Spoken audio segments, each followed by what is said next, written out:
Hello everyone and welcome. So glad you could join me. This is Dawn. I'm back with another video for you. Today I'll be using the Whimsy Stamps Hawaiian Floral background stamp.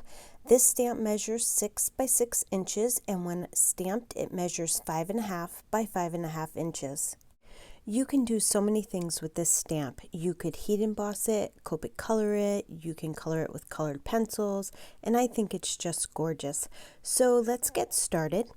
First, I'm going to stamp my image with black ink. I'm using a Copic marker and colored pencil friendly ink. And look at how beautiful this image stamps. It's just gorgeous. Today I'm going to be coloring this image with colored pencils. I'm using the Prismacolor pencils and I'll be using GAMSOL to blend the colors. This will give it a watercolor look without actually watercoloring. I will also be using these blending stumps. You could get them in all different sizes, which is nice. You can use the big ones if you have large images you're coloring, or the smaller ones for more detailed blending. It also comes with this sandpaper. The tips of the stumps retain the color on them, so what you do is when you're done with the color you're using, you rub the tip onto the sandpaper and it takes the color off, so you can use the stump with a different color. And as you can see, it comes out nice and clean. Okay, so I'm gonna just start by coloring in a little bit of my flowers. I'm not putting down a lot of color because I want the tips of the flowers to remain white and I want it to have a more watercolored look to it. I'm going for a very light and subtle look. If you can see, I'm just actually making lines coming out from the middle of the flowers. I'm going to just go around my card and color in each flower a little bit. I chose to use red, yellow, and orange for my flowers. I will have the exact color I used in the description below. Now, I just want to say I'm not an expert at coloring. I just do what I like. When it comes to using colored pencils, I love using it with the GAMSOL.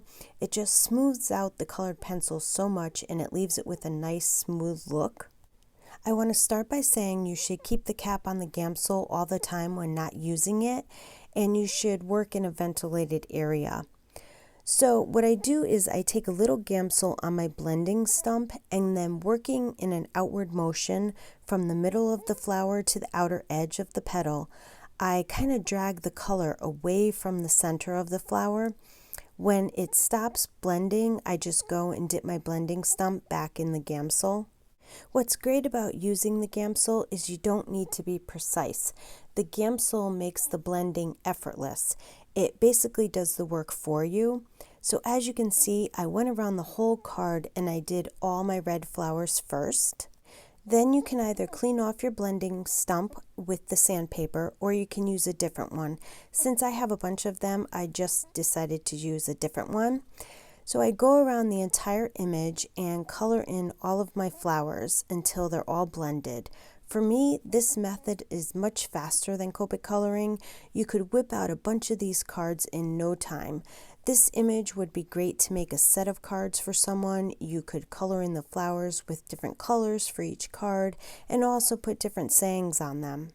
So now that all of my coloring is done, I cut the floral panel down to 4 by 5 1/4. And then I glue a piece of craft foam to the back of it. And then I glue the floral panel to a piece of black cardstock cut to 4 1/8 by 5 3/8. I die cut the word awesome from a piece of black cardstock and then glue the sentiment to a piece of white cardstock cut to 1 3/8 by 4 inches. Then I used the word your from the Your Birthday stamp set and I stamp it above the word awesome, and then glue it to a piece of black cardstock cut to 1 1/2 by 4 1/8. And then I adhere the entire panel to the front of the card. To finish off the card, I adhere clear dewdrops randomly on the floral panel. And then I didn't show it, but I glued the floral panel to a piece of white cardstock folded to 4 1/4 by 5 1/2. That completes my card for today. I would love for you to leave a comment below and let me know what you think of the card. And if you like the video, please give it a thumbs up and subscribe to my channel so you don't miss out on any upcoming videos and new product releases. Thanks for stopping by and have yourself a wonderful day.